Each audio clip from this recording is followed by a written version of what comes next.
मोदी ने अपने गृह राज्य गुजरात को लगातार दूसरे दिन शानदार तोहफा दिया। प्रधानमंत्री मोदी ने वीडियो कॉन्फ्रेंसिंग के जरिए अहमदाबाद मेट्रो के दूसरे चरण और सूरत मेट्रो प्रोजेक्ट का भूमि पूजन किया। इस मौके पर प्रधानमंत्री मोदी ने कहा कि आज अहमदाबाद में 17,000 करोड़ रुपए से ज्यादा के इंफ्रास्ट्रक्चर का काम शुरू हो रहा है।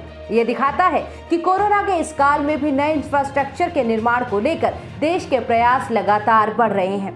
2014 से पहले 10-12 सालों में सिर्फ 225 किलोमीटर मेट्रो लाइन ऑपरेशनल हुई थी। वहीं बीते 6 साल में 450 किलोमीटर से ज्यादा मेट्रो नेटवर्क चालू हो चुका है। 2014 से पहले के 10-12 साल में सिर्फ 250 किलोमीटर मेट्रो लाइन ऑपरेशनल हुई थी। वहीं बीते 6 साल में 450 किलोमीटर से ज्यादा मेट्रो नेटवर्क चालू हो चुका है। इस समय देश के 27 शहरों में 1000 किलोमीटर से ज्यादा के नए मेट्रो नेटवर्क पर काम चल रहा है। उन्होंने कहा कि अहमदाबाद के बाद सूरत गुजरात का दूसरा बड़ा शहर है जो मेट्रो जैसी आधुनिक पब्लिक ट्रांसपोर्ट सिस्टम से जुड़ेगा। सूरत में मेट्रो नेटवर्क एक प्रकार से पूरे शहर के महत्वपूर्ण व्यापारी केंद्र को आपस में कनेक्ट करेगा। उन्होंने कहा कि आज सूरत आबादी के लिहाज से एक तरफ देश का 8वां बड़ा शहर है, लेकिन दुनिया का चौथा सबसे विकसित होता शहर भी है। दुनिया के हर 10 हीरो में से 9 हीरे सूरत में तराशे जाते हैं। हमने हर उद्यम को गले लगाने वाली सूरत स्पिरिट, ये सूरत स्पिरिट पे बल दिया। आज सूरत आबादी के लिहाज से एक तरफ देश का 8वां बड़ा शहर है, लेकिन दुनिया का चौथा सबसे तेजी से विकसित होता शहर भी है।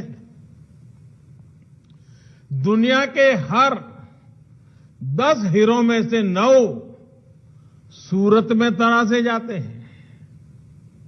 आज देश में कुल मैन मेड फैब्रिक का 40% और मैन मेड फाइबर का करीब 30% प्रोडक्शन हमारे सूरत में होता है।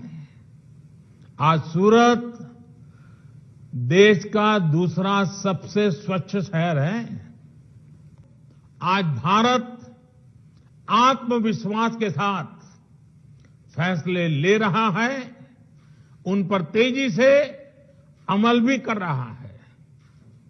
आज भारत सिर्फ बड़ा ही नहीं कर रहा है, आज भारत बेहतर भी कर रहा है। आज दुनिया की सबसे बड़ी प्रतिमा भारत में है। आज दुनिया के सबसे बड़ा अफोर्डेबल हाउसिंग प्रोग्राम भारत में चल रहा है। आज दुनिया का सबसे बड़ा हेल्थ केयर एश्योरेंस प्रोग्राम भी भारत में चल रहा है। 6 लाख गांवों को तेज इंटरनेट से जोड़ने का विराट काम भी भारत में ही हो रहा है।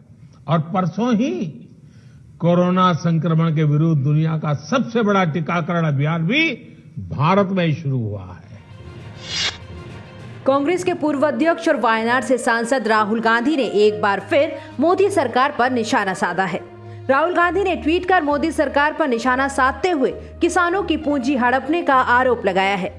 राहुल गांधी ने ट्वीट किया कि अपने सूट बूट वाले दोस्तों का 8,75,000 करोड़ का कर्ज माफ करने वाली मोदी सरकार अन्नदाताओं की पूंजी साफ करने में लगी है।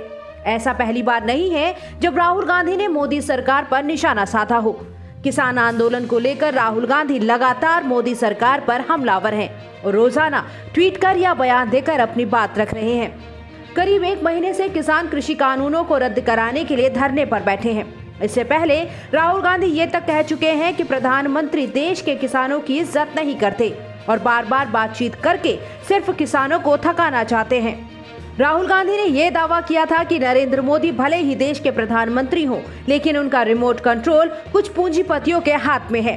राहुल गांधी और प्रियंका कृषि कानूनों के खिलाफ उपराज्यपाल के निवास के निकट आयोजित कांग्रेस के विरोध प्रदर्शन में शामिल हुए थे। इस मौके पर राहुल गांधी ने कहा था कि कांग्रेस किसानों के साथ खड़ी है।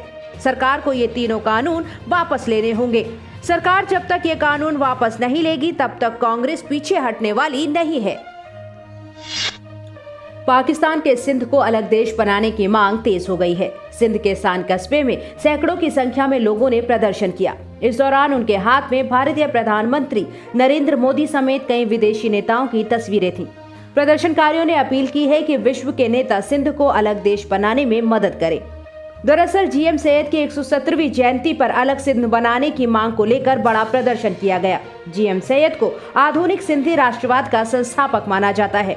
इस प्रदर्शन के दौरान प्रदर्शनकारियों ने भारतीय प्रधानमंत्री नरेंद्र मोदी और अन्य विश्व नेताओं की तख्तियों को उठाया ताकि सिंध देश की स्वतंत्रता के लिए उनका हस्तक्षेप हो सके।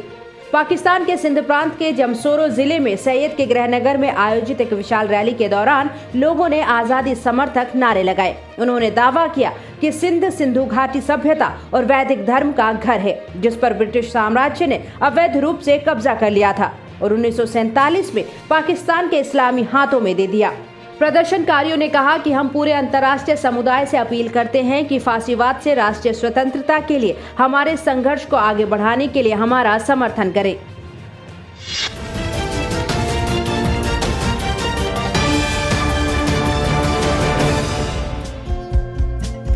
हमारे चैनल को लाइक, शेयर और सब्सक्राइब जरूर करें और नई अपडेट्स के लिए बेल आइकन दबाना ना भूलें।